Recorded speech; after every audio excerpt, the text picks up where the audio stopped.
I greet you in the name of our Lord and Savior Jesus Christ. Shall we all stand up, please, as we open our Bibles to Psalm 120,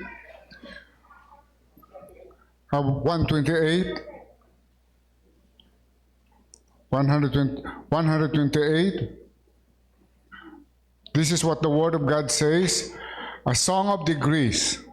Blessed is everyone that feareth the Lord, that walketh in his ways.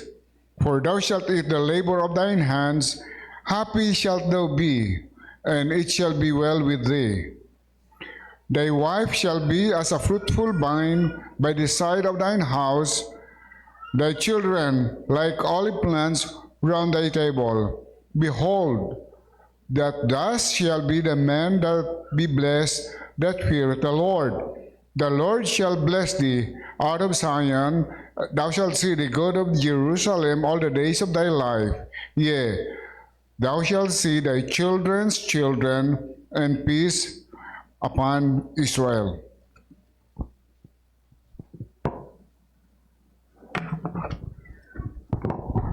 Tayo po'y manalangin.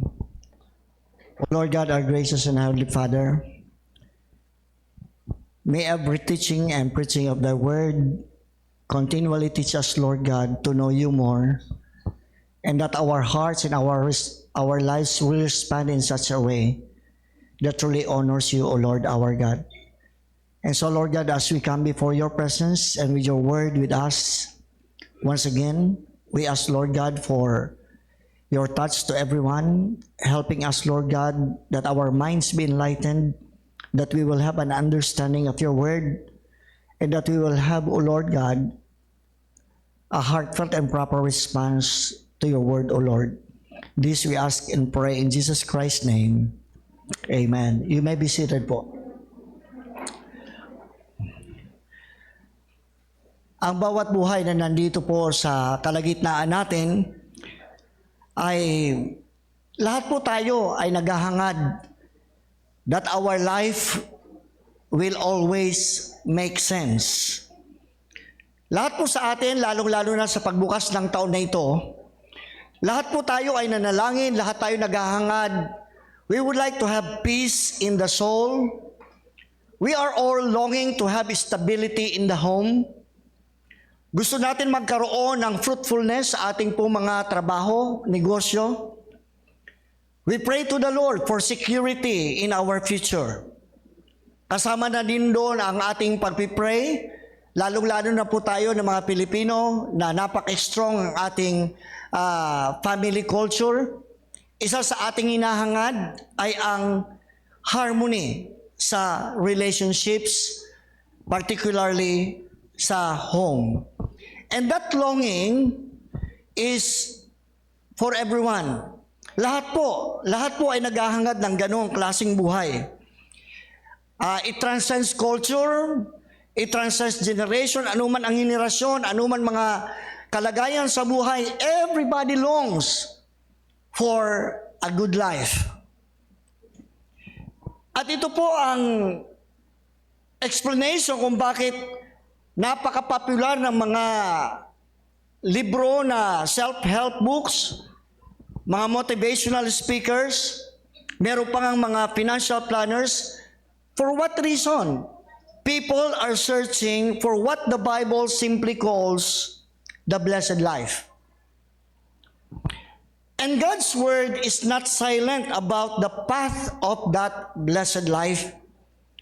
Hindi po yun itinago sa salita ng Panginoon at hindi rin yung komplikado. At dito nyo po matutunghayan sa Psalm 128. Para itong pong Psalm na ito ay parang directional poles sa mga kalsada na nagtuturo po mga kapatid, pointing clearly in one direction kung paano magkakaroon talaga ng tunay na blessed life ang tao. And the one direction that is pointing at is this. It is pointing to the fear of the Lord. Pakinggan po natin ng mabuti, since all of us are longing for a good life, for a blessed life, and the Bible is pointing us to one direction. You want to have a blessed life? You start with the fear of the Lord. Ito pong psalm na ito ay tinatawag na isa sa mga Song of the Grace. Ito yung mga psalms na inaawit ng mga worshipers habang paakyat sila doon sa road to Jerusalem para po sa kanilang great annual feast. And magkakasama ang mga pamilya, they climbed the hills of Judea, they lifted up their voices in worship and reminded one another of God's promises. Kung maalala nyo, ang psalm before this, Psalm 127, declares, except the Lord build the house, they labor in vain that build it. Psalm 127 verse 1. And then sinundan po ito po mga kapatid ng Psalm 128 na nagpapakita sa atin dito what happens when the Lord is honored as Lord of the individual and of the home. Ano mangyayari kapag ang isang tao honors the Lord in his heart? What happens to a family that honors the Lord? Now, this psalm answers one central question. What kind of life does God bless? Ito po ang binibigyang kasagutan nito. Kaya kung kayo po ay naghahangad ng isang blessed life, now, ang pinakamaganda ay tingnan natin ito, anong sagot ng Diyos? Sapagkat sinasagot ng Psalm 128 ang katanungan, anong klaseng buhay ang pinagpapala ng Diyos? And the answer is unmistakable. Mababasa niyo sa Psalm 128 verse 1, blessed is everyone that feareth the Lord, that walketh in His ways. Now, I would like you to understand at the outset na ang psalm na ito ay hindi po nangangako ng problem-free life. But it does promise a God-ordered life. Yan po ang pinapangako. Hindi pinapangako dito na hindi ka ngayong taon ay you will not encounter problems. No. Kundi ang pinapangako dito, what happens if you order your life according to God's plan? And the message is simple yet very profound or very deep. Ganito po ang mensahe dito. When God is the priority, everything else finds its place. When God is not the priority, everything else falls out of place. Kahit anong pagsisikap mo. Now, I would like you to understand, makikita natin sa Psalms 128. It all begins with the fear of the Lord, then it flows sa iyong buhay. And it flows sa iba't ibang aspeto ng buhay natin. From the fear of the Lord, it flows to your personal life, then it flows to your work life, then it flows to your papasok sa home mo, and it talks about your wife, your spouse, then it talks about the blessing for your kids, then it talks about yung influence mo sa church life, sa community. So everything starts with the fear of the Lord. So in today's lesson, let me give you the message entitled, The Blessed Life. When the fear of the Lord orders everything. Ang fear ng Panginoon ang siya nag-o-order sa bawat aspeto ng buhay mo. Kaparehas ito po mga kapatid, parallel ito sa sinabi ni Jesus Christ sa Matthew chapter 6. But seek ye first the kingdom of God and His righteousness, and all these things shall be added unto you. Parehong-pareho ito na sinasabi dito, if you fear the Lord, every aspect of your life will fall into its own place. Yan po ang mangyayari. So ang pinaka-tema nito is this. The fear of the Lord is the governing principle that brings God's blessings into every sphere of life. Into every sphere of life. So, what does the fear of the Lord produces sa ating pong mga buhay? Mga minamahal, basahin po natin ang Psalm 128 sa verse 1. Anong sinasabi po ng salita ng Diyos as it answers the question, what kind of life does God bless? Anong klaseng buhay? Inumpisan ito sa 1. Sabi dito, blessed is everyone that feareth the Lord, that walketh in His ways. Now, una po mga minamahal, ang fear of the Lord produces, number 1, a blessed person. It talks about personal life ordered by God. It begins with your personal life. It is, gusto sabihin, yung personal life mo is ordered by God if you fear the Lord. Look at the text. Tingnan po natin. The word blessed, ito po ang meaning nito is a deep, settled, enduring happiness. Hindi po ito tumutukoy doon sa fragile na happiness na dulot po ng mga pangyayari sa buhay. Pag meron kang mga blessing, masaya ka. Pag wala, di ka masaya. Now, hindi po yung tumutukoy doon. What happens in your life? Ang sinasabi dito, blessed. Whether in the midst of victory, in the midst of trial or triumph, blessed pa rin ang buhay mo. This word blessed talks about the solid joy of divine favor. Notice how the psalm begins. Blessed is everyone. Everyone, anyone can be blessed. Lahat dito, walang exempted. Sinasabi ng Bible, I would like to bless you. Everyone. Now, ang condition lang doon is, blessed is everyone. Sabi dito, wala pong sinasabi ang Panginoon, kinakayang babae man o lalaki, matanda o bata, anuman ang status mo economically, ang sinasabi dito, I could bless everyone. Now, the phrase, feareth the Lord, does not refer to terror, but reverent submission. Yung word po na feareth the Lord, let us understand this, kasi dito yung pinaka-key. Blessed is everyone that feareth the Lord.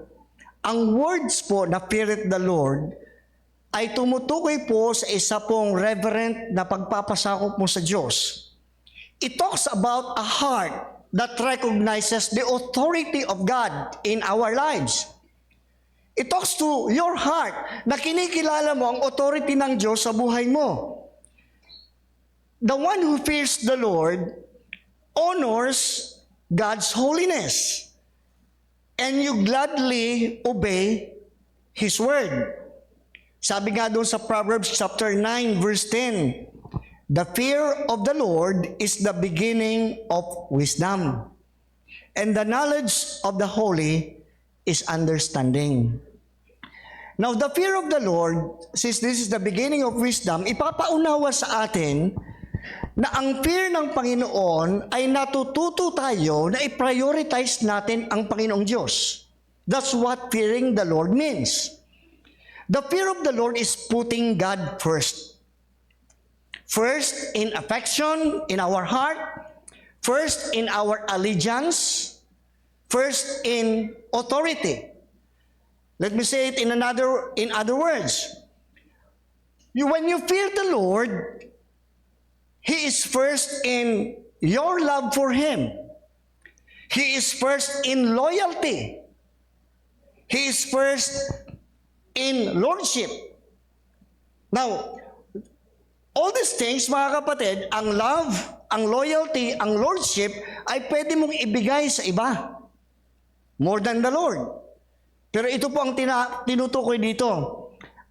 The one that fears the Lord, put God first in loving Him, in your loyalty for Him, and consider Him as your Lord. Now, next po, tingnan po natin. Look at the text. Tingnan nyo yung verse 1. Blessed is everyone that feareth the Lord, that walketh in His ways. Now, ang word na fear talks about an inward fear, but it doesn't stay there. The inward fear produces outward obedience. Hindi mo pwedeng sabihin, mayroon kang takot sa Panginoon na hindi ka sumusunod. You look at the passage. Blessed is everyone that feareth the Lord. Inward, you fear the Lord is something within you, pero it doesn't stay there. Ang fear mo sa Panginoon makes you walk. It makes you obey. It talks about outward obedience. It's not only things that you say, but you walk in His ways. Tingnan po ninyo ang word dito na walketh. Pag sinasabi mong walks, it implies direction, right? When you walk, it implies direction. It implies consistency. When you walk, it talks about progress. Siyempre, pag lumalakad ka, you don't stay on one place. Lumalakad ka, may direksyon ka, may progreso. Ito yung tinutukoy dito po mga kapatid. Ang tunay na may pagkatakot sa Diyos, nagbubunga ito ng outward na pagsunod. Hindi lang po nanggagaling sa inyong lips, kundi nakikita po sa aksyon ng ating pong mga buhay. Alam niyo po ang ginagawa kapag ang Panginoong Diyos, you fear Him, you make Him your priority. Kapag ang Diyos ang ginawa mong priority, ito ang magagabay sa iyong practice. If God is first in your heart, He will be evident in your steps. Hindi mo pwedeng papaghiwalayin ang paggalang at pagkatakot sa Diyos sa pagsunod sa Kanya. Naalala niyo yung sinabi ni Jesus Christ sa John 14 verse 15, "If you love me, keep my commandments." Kung mahal niyo ako, susunod kayo sa akin. Where God is truly feared, life is visibly changed. So mga kapatid, una po mga kapatid, what does the fear of the Lord in your life produces? Now, unang-una, in your personal life, it produces a blessed person. The Lord influences your personal life that is ordered by God. So mga kapatid, tingnan po natin ito, na paano natin may apply itong katotohanan na ito. This is it mga kapatid. If you want God's blessing, begin with God's authority. Siya ang dapat masunod, hindi ikaw, hindi ako. When you fear the Lord, you begin with His authority. What does God want in your life? What does God want in me? Siya ang dapat masunod. Halimbawa, Sunday ngayon, tinalaga ng Diyos na magtipon para i-honor ang Panginoon. Now, you are given at the same time a task for you to do outside. A work that you have to do. Alin ngayon ang pipiliin mo? Now, the Lord will give you the choice. Trabaho ba o pagsamba sa Diyos? Income ba ngayon Sunday? Sayang nito Lord income. Kapag may dumating sa iyo na income that goes against the will of God, that's a test for your faith. Whether uunahin mo siya o hindi. Alam niyo mga kapatid, kalimitan, ako I would say, lalong-lalo na sa inyo ng mga bata pa, aspiring, mga ambitious, of course, we would like to have successful life. Pero may mga pagkakataon that the Lord will allow you to experience a test. Sunday, magkakaroon ka ng offer na malaki. Now, you have to think, yung pera ba o si Lord? Now, what does the Lord teach us here? The one who fears the Lord, ang uunahin mo ang Panginoon. Trusting that what is being offered to you will not actually be lost. It's just a test for you. Whether you are going to prioritize God. So, kung gusto mo ng pagpapala ng Panginoon, sabi ng Psalm 128, begin with God's authority. Kilalanin mo ang Lordship ni Kristo sa buhay mo. Unahin mo ang authority ng Panginoon, ang nais niya sa buhay mo. Also, tingnan po natin sa application dito sa blessed life. The fear of the Lord must rule your personal life before it can bless any other area. Dito nag-uumpisa. If you want your family to be blessed, if you want your wife or spouse to be blessed, that's other areas of your life. If you want your work life to be blessed, ang fear of the Lord mag-uumpisa sa personal na buhay mo. Your choice for God. You must decide for Him. Doon po mag-uumpisa. Ang fear of the Lord from your personal life before it can bless any other area. Next po is, I would like you also to get this. When God is not first, obedience becomes optional. Masusubukan tayo dito. Pag sinabi mong, ay, naniniwala ko, I fear the Lord, test will come. At doon masusubok, kapag ang Diyos ay hindi una, ang pagsunod, nagiging optional. Pwede mong sundin, pwedeng hindi. When God is first, obedience becomes joyful. Obedience becomes joyful. So, tingnan natin niyo po mga kapatid. What does the fear of the Lord produces? First, it governs your personal life. It governs the heart. Then, it flows to your work life. Galing sa personal life mo, look at verse 2. Punta tayo sa verse 2. When you begin with the fear of the Lord, then it produces outward obedience. You walk in His ways. Personally, doon nag-uumpisa, then it flows to your profession. It produces a blessed profession. Yung pong trabaho mo. Work life under God's rule. Ang blessed profession is a work life under the rule of God. I would like you to write that down. Ang blessed profession talks about a work life under God's rule. Nagpapasakop sa Diyos. Tingnan po ninyo sa verse 2. For thou shalt eat the labor of thine hands, happy shalt thou be, and it shall be well with thee. Before you consider po mga kapatid, na tatlong pangako na ito, I would like you first to consider the labor of thine hands. God does not bless laziness, but He expects you to have faithful labor. And He rewards faithful labor, but not only faithful labor, but it's a work done under His Lordship. Now, tingnan niyo po ang kondisyon.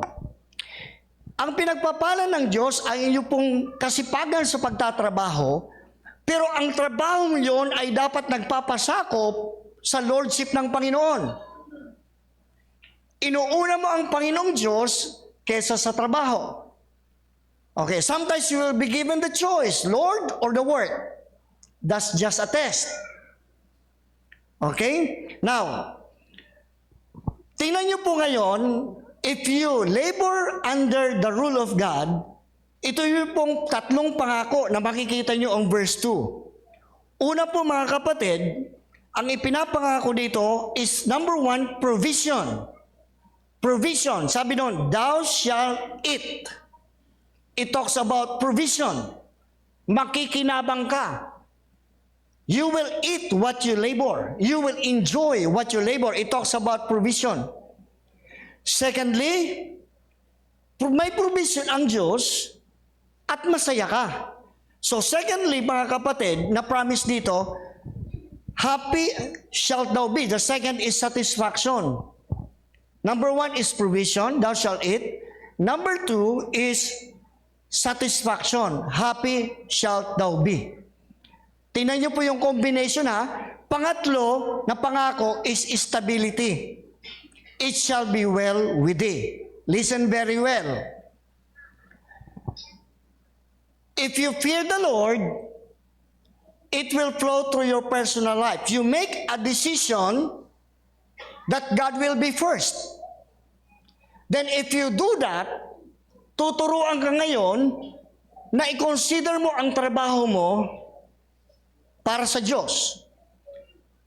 And it talks about a blessed work life under the rule of God. It's not just a work, kundi yung trabaho mo ay i-consider mo na galing sa Diyos at ipapasakop mo sa Diyos. Hindi dapat ang trabaho mo o ang pag-i-schooling mo ay hindi dapat maging hadlang sa iyong pagsamba at paglilingkod sa Diyos. So, it talks about a work life under the lordship of God. At sabi dito, you look at the promises. I will provide for you. I will give satisfaction in your labor. Happy you will be. At pangatlo, you will be stable. It shall be well with thee. Now, I would like you to take it into contrast. Tingnan niyo po, kapag ang trabaho natin ay hindi pinapasakop sa Diyos, this is what happens. Sa Haggai chapter 1 verse 6. Haggai chapter 1 verse 6. Can you please pwede yung Haggai chapter 1 verse 6. Ito po yung mangyayari kapag hindi mo ipinapasakop ang pagtatrabaho mo sa Diyos. Kapag inuuna mo ang trabaho mo more than the Lord, sabi sa Haggai chapter 1 verse 6, you have sown much and bring in little. You eat, but you have not enough. You drink, but you are not filled with drink. Ye clothe you, but there is none warm. And he that earneth wages to put it into a bag with holes. Ito yung sinasabi natin, saan ba yung kinita ko kahapon? Pambihira. Tapos kwenta ka ng kwenta. Kwenta ka ng kwenta. Ang laki ng kinita ko kahapon, tapos ngayon wala na. Ito yung sinasabi dito ng Panginoon. If you don't make me first, ito yung mangyayari. Magkakaroon ka ng trabaho, nagka-income ka, pero hindi ka na, you will not be satisfied. You will not be stable. Ito po yung mga kapatid. Then, ito sabi dito, happy shalt thou be, and it shall be well with thee. God is saying here, when I am first, when God is first, your work will have meaning. Your effort will have fulfillment. Now, listen to this. Under the fear of the Lord, labor, your work, your profession becomes a channel of blessing. Kapag ang trabaho is pursued apart from God, ito yung sinasabi ng Haggai chapter 1 verse 6. Mapapansin niyo po, kayod kayo ng kayod, trabaho kayo ng trabaho, okay naman ang trabaho mo, masipag ka naman, productive ka naman, pero bakit yung lahat ng pagsisikap mo nagpo-produce ng anxiety, nagpo-produce ng restlessness, nagpo-produce ng emptiness? And it seems that your labor becomes a burden. Bakit? Because it carries the weight of meaning that only God can provide. Ganun po mga kapatid ang sinasabi dito. So, when God is first, work becomes a blessing. Kaya nga sabi doon sa Proverbs chapter 16 verse 3, commit thy works unto the Lord, and thy thoughts shall be established. Tingnan yung pangako. So, placing God first transforms work from mere effort into purposeful partnership with God. Kapag ang trabaho, ito yung sinasabi dito, ang work life mo under the lordship of God, it becomes a blessed profession because kapag pinapasakop mo sa Panginoon, ang Diyos mismo ang nagbibigay sa iyo ng direksyon, ang Diyos ang nagbibigay ng stability, ang Diyos ang nagbibigay ng fruitfulness sa buhay. So, paano natin ito mga kapatid? If this is the theological insight, anong pinapagawa sa atin dito? Ito po mga kapatid, para may apply po natin. Don't forget that God is master of the worker, not the work. Ang Diyos ang master mo, hindi ang trabaho. Ang dapat masunod ang Diyos, hindi ang trabaho mo. Ang dapat mauna ang Diyos, hindi ang trabaho. Secondly, when God is not first, work becomes an idol or a burden. Ito po yung sinasabi ng Haggai chapter 1 verse 6. Kapag hindi mo inuna ang Panginoon, ang trabaho mo ay nagiging idolo, nagiging hadlang, at ito po ay nagiging burden. Sana po sa ating po mga bata pa na mga workers, huwag nyo nang subukan at i-dare ang Panginoon. Minsan may nagsabi sa akin, bakit naman ako pastor? Wala naman ako pag Sunday, pero malakas ang kita ko. Sa pakiwari mo lang yon. Pero pag bumawi sa iyo ang Panginoon, mas malaki ang mawawala sa iyo. Yung anxiety, yung restlessness, yung emptiness, hindi yan kayang palitan ng pera. So, pansinin po ninyo. Now, from personal life, when you fear the Lord, it first affects your personal life, then it flows to your work life. It makes your work life under the lordship of God. Then, from workplace, sabi po ng Psalm, it produces fruit in your home. Pangatlo po mga kapatid, lahat po tayo naghahangad ng blessed na family. Unang-una sa mag-asawa, ito ang pinoproduce ng fear of the Lord. Blessed partnership, pangatlo. Blessed partnership. Ito po ay tumutukoy sa buhay mag-asawa na nagpo-flourish sa Panginoon.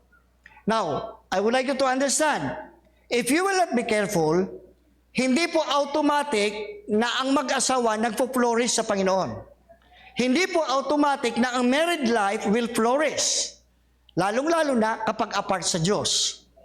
Remember that marriage is putting two opposite people together.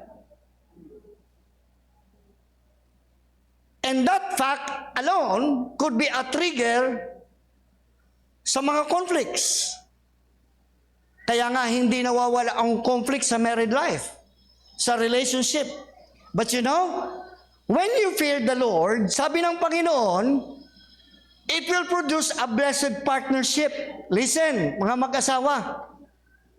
Ang blessed partnership flows from the fear of God. Doon po ang sabi ng salita ng, sabi dito sa verse 3, thy wife shall be as a fruitful vine by the sides of thine house. Now, I would like you to see this. Hindi lang po ito merely poetic. This is actually deeply theological. Inihalin tulad po dito ang asawang babae sa isang fruitful vine. Now, ang vine po speaks of fruitfulness. It speaks of beauty. It speaks of vitality. She is by the sides of thine house. Ang gusto sabihin po mga kapatid, nung the sides of thine house, she is secured, cherished, and protected. Now listen to me, mga asawang babae. Ang asawang babae will flourish best where God is honored most. Gusto kong pakinggan ako ng mga babae kasi gusto kong makita nyo ito muna sa asawa nyong lalaki. Nag-uumpisa sa asawang lalaki ang pag-honor sa Panginoon. Kapag ino-honor ng asawang lalaki ang Panginoong Diyos, mas madali sa asawang babae mag-flourish. This is the promise of the Lord. Now remember, yung pong vine does not flourish by accident. Kaya inihalin tulad po sa vine ang asawang babae kasi it talks about protection, it talks about nurture, it talks about support. But a man cannot do that if you don't fear the Lord. Mas magiging madali mag-protect, mag-nurture, mag-support ng wife if the man fears the Lord. So when a man fears the Lord, the atmosphere of the married life becomes fertile ground for love, faithfulness, and joy. So, ibigay natin ito ang application nito. Una po sa mga husband. Your leadership shapes the spiritual climate of your married life and your home. Sa mga asawang lalaki, ang lalaki ang itinalagang spiritual leader ng marriage at ng pamilya. Dapat mag-uumpisa sa asawang lalaki ang paninindigan na i-honor ang Panginoon. Dapat mag-uumpisa sa iyo na lalaki ang paninindigan na maghahanda tayo ngayong Saturday pa lang para sa pananambahan bukas. Listen very well, husband and wife. Mas madaling sumunod ang bata kapag nakikita sa inyo ang halimbawa. Mahirap sumunod ang bata kung sasabihan mo lang, "Oh, mag-church ka bukas ha?" Pero ikaw, Sabado, natulog ka, 3:00 na ng madaling araw, kako-computer games mo. Kapapanood mo ng movies. Tapos kinabukasan, sasabihin mo yung maliit mo na anak, "Oh, mag-church tayo ngayon." Samantalang ikaw, late na nga kayo eh. So, leadership begins with men. Ito yung sinasabi dito. If you fear the Lord, you will decide that the Lord will be first. And you will stand for the Lord para makita nito ang blessedness sa partnership. Dapat po manindigan ang lalaki upang makita niya ang pangakong ito ng Panginoong Diyos. Sa mga asawang babae naman, your faithfulness strengthens the family. Alam niyo po, mga asawang babae, more than anything that you could demand from your husband is to ask your husband to prioritize the Lord. At maaasahan mo ang pangako ng Diyos that your husband will be enabled by the Lord to protect you, to support you, to nourish you. Kaya kayong mga asawang babae, encourage nyo yung asawang lalaki. Maging tapat ka sa Diyos. Unahin mo ang Panginoon. Sapagkat maaasahan mo ang pangakong ito ng Panginoon. Sa mga singles naman, sabi ng pastor, exempted kami dito kasi wala pa kaming asawa. Ay hindi. Sa mga singles, kahit ano po ang edad ninyo, single. Okay. In your choosing, choose godliness over chemistry. Ang gusto ko sabihin, bagay kami. Parang compatible kami. Hindi.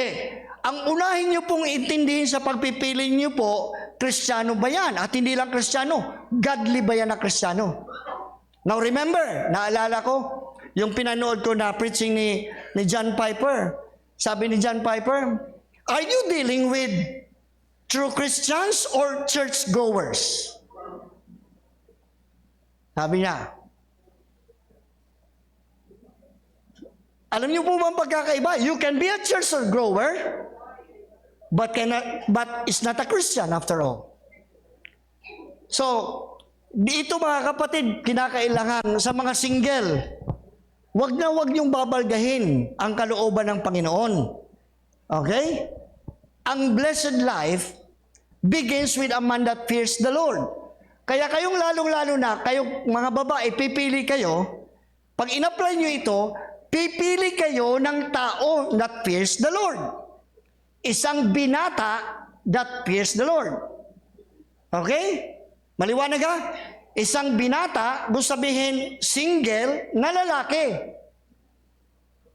Okay? Napapansin ko kasi ngayon, nauuso na rin ngayon ang pagbalga sa kalooban ng Panginoon. Babae sa babae, lalaki sa lalaki. Okay? And may I say this with care at the same time with love. Lalong-lalo na sa inyo ng mga kabataan. Mga kabataan, huwag po kayong padadaya sa pinapairal na kultura ngayon ng tao na pwede ang babae sa babae, ang lalaki sa lalaki. That is against the will of God. That is an abomination to God. You know why? Because when you do that, you go against the will of God, you go against the design of God. Parang sinasabi mo na ang Diyos ay hindi totoo. Ang Diyos ay nagkamali. So gusto ko lang linawin ito, lalo-lalo sa ating mga kabataan, sapagkat marami ngayon sa mga kabataan natin nadadala ng kultura, ay pwede man pala, sweet naman sila, babae sa babae, di pwede rin ako. Ang sabi dito, ang piliin mo, a man that fears the Lord. Okay? So, then from your married life, tingnan niyo po, if you fear the Lord, it flows to your kids. So, it talks about, it produces a blessed posterity. Children raised for God. Sabi sa verse 3, thy children like olive plants around about thy table. Pakinggan niyo po, parents. Because it talks here about a fruitful family. If you fear the Lord will bless you with a fruitful family. Itinuring dito ang mga bata na tulad ng olive plants. Ang olive trees kasi took years to mature, but produce blessings. Matagal siya. Matagal siya mag-grow, mag-mature, pero pag nag-mature siya, hindi lang yung isang generation ay naabot ang fruitfulness niya. Your kids become blessings. Ito yung sinasabi dito. Tulad po ng olive trees, it grows slowly, but it live long. Pansinin po ang flourishing ng family, sabi niya dito, if you fear the Lord, if you're a man who fears the Lord, ibibless ka niya ng blessed partnership. Ibibless ka rin niya ng blessed posterity. Yung mga anak mo, although matagal mag-grow, pero ang buhay nila, they live long and they bear fruit for generations. Children raised in the fear of the Lord become spiritual investments actually for eternity. Pansinin niyo po ang pagkasabi sa verse 3. They don't just grow on their own. Sabi dito, the olive plants round about thy table.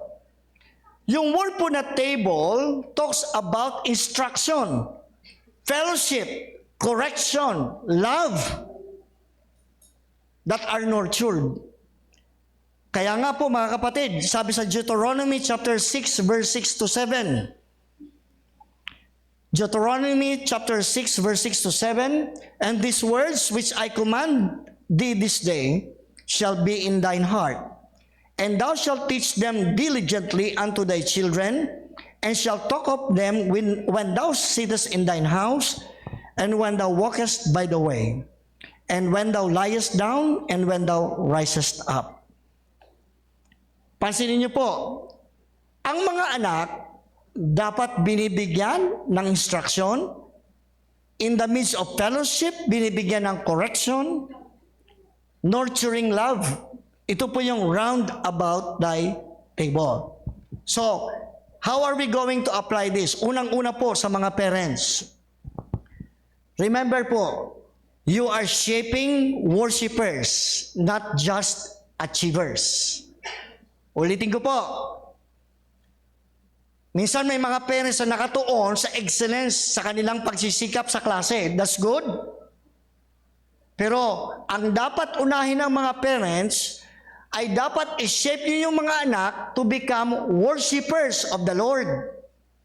Hindi lang po mga achievers sa kanilang pagsisikap.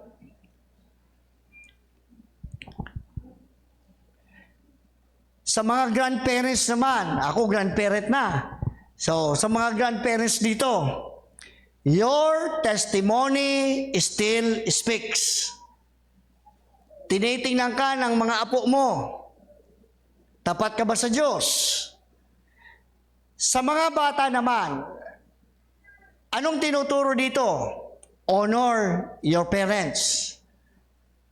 Hindi lang po, yung pong olive plants grows round about thy table, natututo silang i-honor ang kanilang parents. So, tingnan natin, personal life, work life, then your married life, then your family life. Then it flows, it does not live in isolation. It strengthens the people of God. Ito yung tinutukoy ngayon sa verse 4 and 5. Pansinin natin sa verse 4 and 5. Behold, that thus shall the man be blessed that feared the Lord. Okay, sa verse 4, gusto ko po muna yung pansinin. Inulit ng Diyos ang verse 1. Blessed is everyone that feareth the Lord. Then in verse 4, bakit inulit? Inulit ng Panginoon ang kanyang pinahayag. Behold, that thus shall the man be blessed that fears the Lord. Bakit po inulit? Inulit ng Panginoong Diyos ang kanyang sinabi because we forget easily. Madali tayong makalimot. Kaya inulit ng Panginoon. Ang verse na ito ay nagre-remind sa atin na ang blessing ay hindi po accidental. Blessing is not arbitrary. Blessing is attached fearing the Lord. Huwag mong kalilimutan na ang blessing naka-attach sa pag-fear sa Panginoon. So does a man be blessed by the Lord? Huwag niyong kalilimutan yan. Ano man ang blessing na nakukuha mo, dapat ma-recognize mo na galing yan sa fear ng Panginoon. Ngayong, nung Sunday, my apology, I was not with you, so I attended a church in Tagaytay. So we were hurrying, pagdating namin, sabi ko, pagdating namin, nagtanong, may service ba? Kaya mukhang walang tao eh. Tapos, so pumasok ako para magtanong. Nakita ko ang pastor. Oh, pastor, may service po ba? Sabi, ay, opo.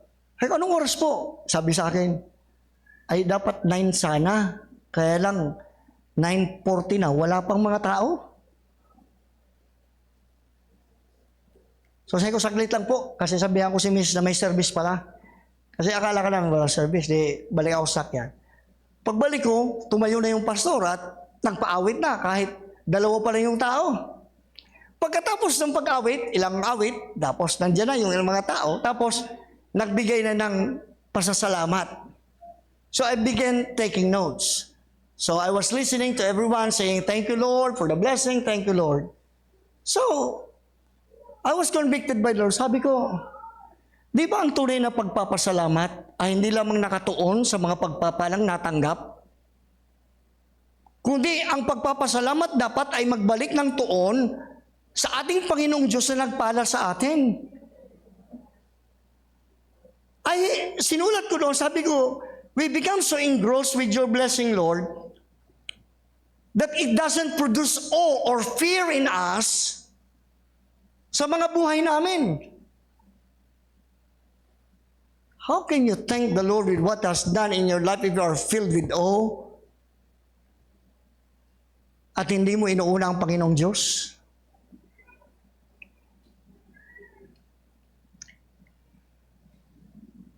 Isa pong bagay na dapat natin tingnan.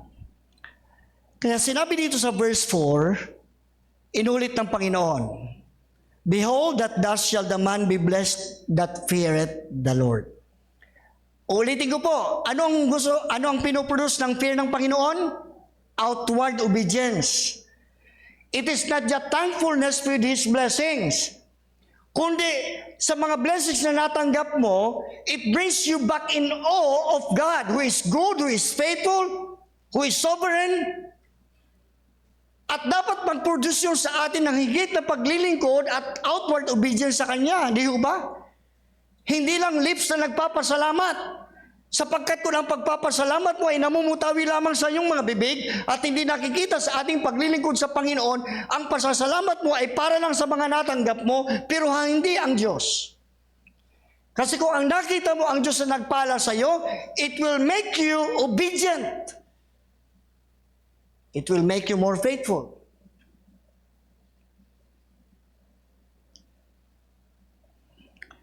Now, you look at this. The blessing expands from the home to the community of faith.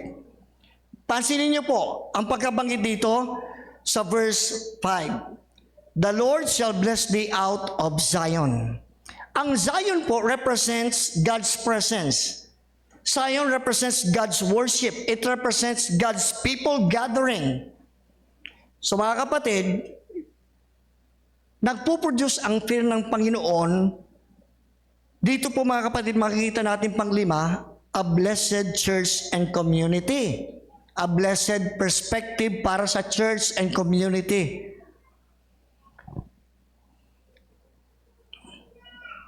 It talks about a God-centered life. it talks about your service for the Lord. Ang Zion po ay nagre-represent God's dwelling among His people. Ang Zion ay tinutukoy dito, ang spiritual health flows from worship. Listen, strongholds, kaya binanggit muna yung married life sa yung family life, because strong homes strengthens churches. So mga kapatid, tingnan natin po, how are we going to apply this? Una po mga kapatid, commit your family to the house of God. Commit your family to the house of God.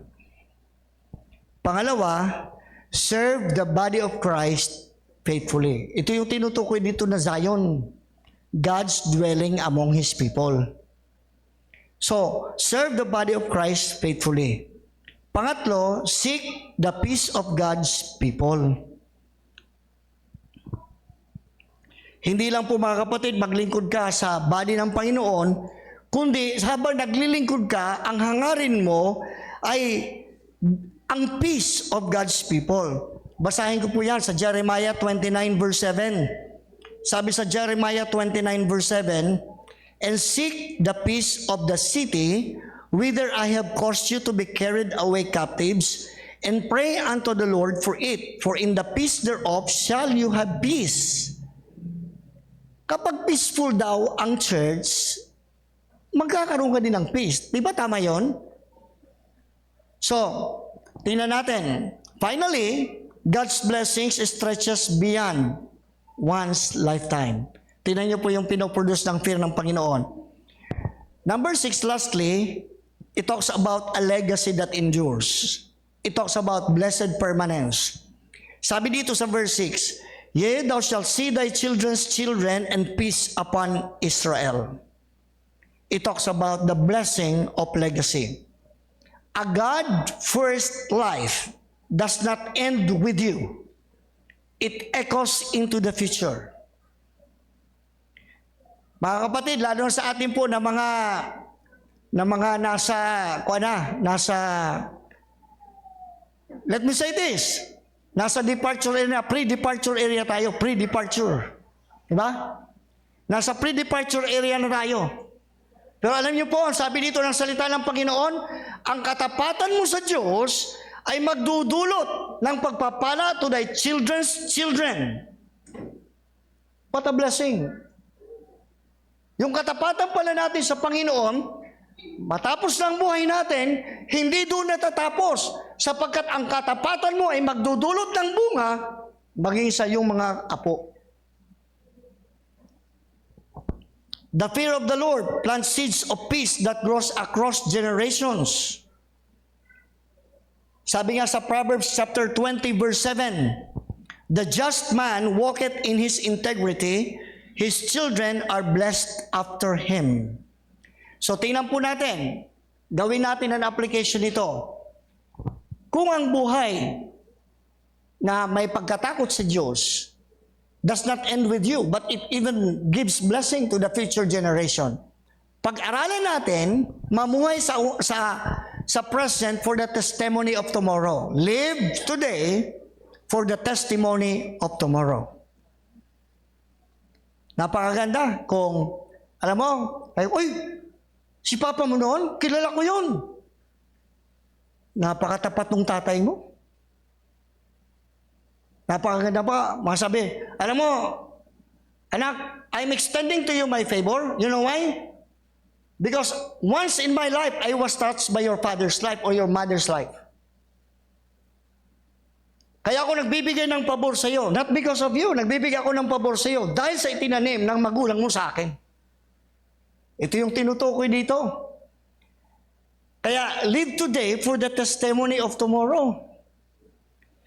Pangalawa, leave your children an inheritance of faith, not just finances. Hindi lang po ang ibigay natin sa mga anak natin ay yung pong financial na tulong, kundi higit sa lahat ang pananampalataya. Then thirdly, choose obedience that outlives you. Piliin mo ang pagsunod sa Diyos that surely will outlive you. Wala ka na, pero may bunga pa rin.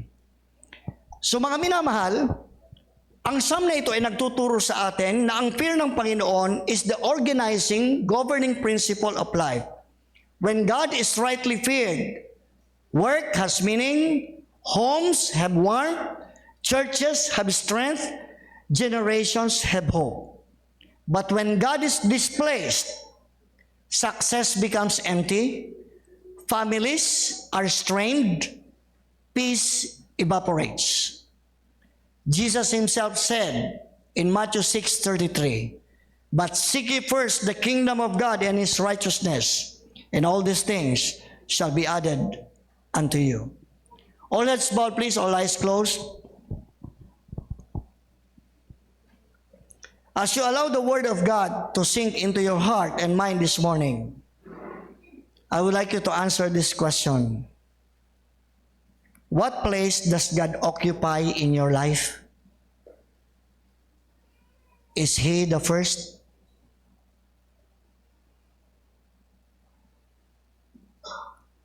Saang lugar nakalagay ang Diyos sa puso mo?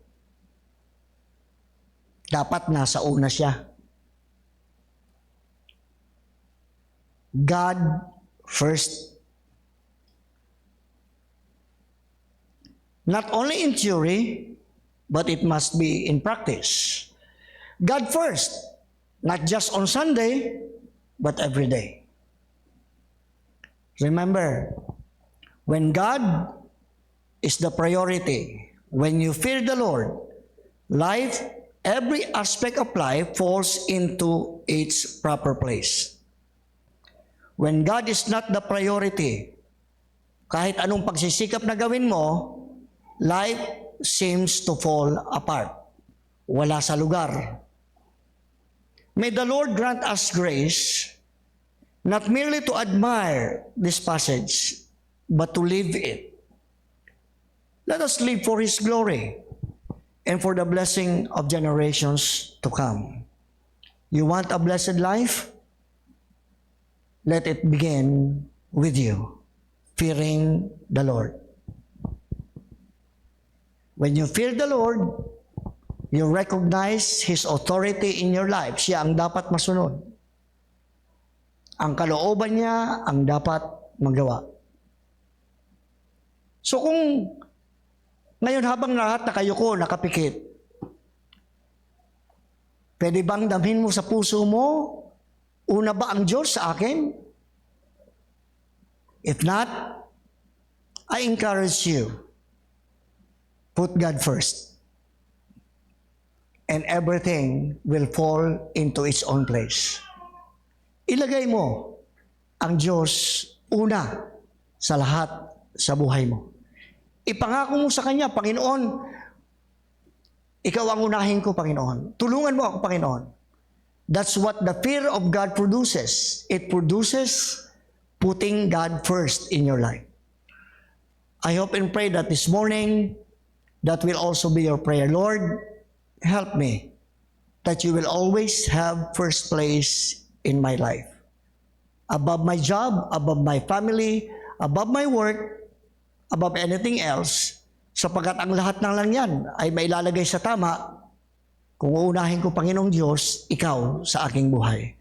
I hope and pray that that will be your commitment not only today, but for the rest of your life. For this year, sikapin natin to put God first. Panginoong Diyos, with all heads bowed right now, Ikaw ang nakakaalam, Panginoong Diyos, ng response ng mga anak mo po. Ikaw ang nakakaalam kung saang lugar ka sa aming po mga buhay. Panginoong Diyos, kung naisang tabi ka namin, patawarin mo kami, Panginoon. And Lord, sa pagtuturo mo sa amin ngayon sa umagang ito, life begins by fearing you, O Lord God. Tulungan mo po kami, Panginoong Diyos, magkaroon ng reverential submission sa authority mo that we fear you, O Lord God. I pray, Lord God, for your touch to everyone na magkaroon ng totoong pagpapasakop sa iyong lordship, sa iyong authority, ang bawat isa sa amin. Ang ambisyonin namin, Panginoong Diyos, ay hindi ang mga bagay na kailangan namin, kundi ikaw, Panginoon. At ikaw nga ang magdadagdag na lamang, mag-aayos ng lahat sa buhay namin. Tulungan mo po kami, Panginoon, to live this principle that you have taught us in Psalm 128. Ito po ang aking dalangin. In Jesus Christ's name we pray. Amen.